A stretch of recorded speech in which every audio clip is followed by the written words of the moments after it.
we were really pleased with as we graded out the film from our game Friday with Coppin. Really pleased with the way we played. It was a good step. It just sort of, we had a little bit of time to practice, and then now we have to regroup very quickly to get ready for obviously a great opportunity and challenge down in Durham on Tuesday. So we had a good practice yesterday. We're going to get a better one even today, and get in the plane and go down and see what we can do. So great opportunities. This schedule that we've had is a good testing ground for us to see where we are. And it's so much more difficult than last year's schedule, or maybe my first year was the only schedule that was close to this. So we just got to keep working through it and do the best we can. Andy? Zach had a pretty tough shooting night in Puerto Rico, but he hit some clutch shots when he needed them.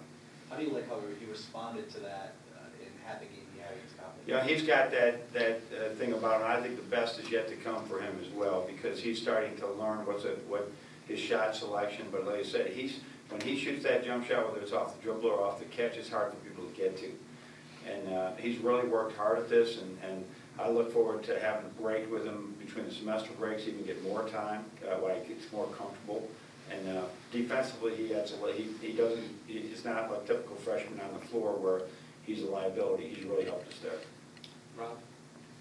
Status update on Stauskas and how that ankle's feeling? Yeah, he hasn't been able to do anything at full go yet, so we'll see more. We'll see how he does today and see if he can play. If he can play well today in practice, then we'll play him tomorrow. If he's not moving the way he needs to move today in practice, we probably wouldn't use him. And just to follow up with McGarry, do you plan on keeping him in the starting lineup based on? Yeah, it depends on Nick's situation, really.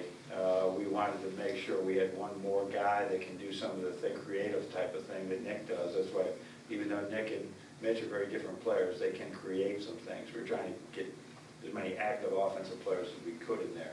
So we'll just wait and see how it goes, because they give us obviously very difficult matchups. So Mitch would be the swing guy, whether Nick goes or not Jordan being the swing guy. Yeah, right. I would think we'll stay with the same thing if Nick can't go. Okay. Same starting line. Joe?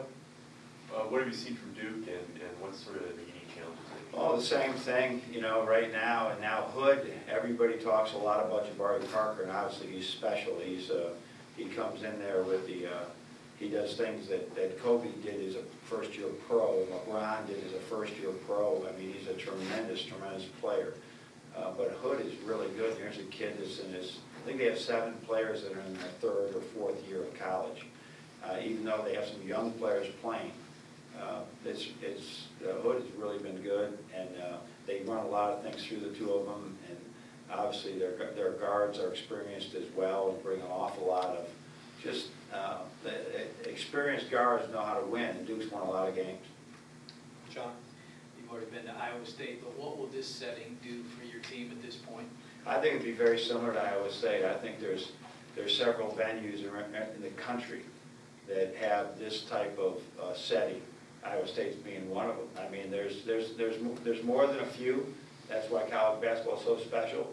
But when you look at those type of environments, Duke's one of those special ones as well. So it's another opportunity for us. You don't remember every win. You remember wins against top flight, top coach teams on the road, and that's the objective. Try and go down there and get one and come back with a victory. Defensively, have you kind of mapped out how you're going to go up against Parker? Yeah. Would you be willing to share those? No. No, I mean, you have to play good defense. I mean, you have to. They obviously are very good players, and we're going to have to guard them really well and just do the best that we can to make sure that they have to take tough shots, and then you don't give them second opportunities after that. But they're a low turnover team. They're a high assist team. Finding the weaknesses here are very hard to find, and so if there is any, we haven't found them yet. But just basically you got to hope that you can contest enough shots, and then sometimes the ball just doesn't go in. I think when we beat them here 4 years ago, the ball didn't go in. They had some really good shots. The ball didn't go in. We need one of those opportunities too, but we got to help guard them enough so that help the ball not go in. Back over here, Rob. You mentioned before with the 1-3-1 that Glenn was the only guy that kind of knew that position strong enough where you felt comfortable continuing to do it. Is that just one of those anomaly things or something that you Well, work towards? it's on one side of the floor, and I tell you, if you don't play the 1-3-1 right, you give up a layup or a wide open three. So you have to, while we continue to work with that with our team to get them to understand if we use it again, you know, there's a learning curve for Zach right now that he's grasping, he's trying to get better every day at. But it's a completely opposite principles, not completely, but very different than your principles in man. So you'll resort to what you know, and then all of a sudden that will give up a layup or a three. So it's not him, it's Derek, it's him, it's a whole bunch of people, and just getting people used to playing it, because we haven't done it a great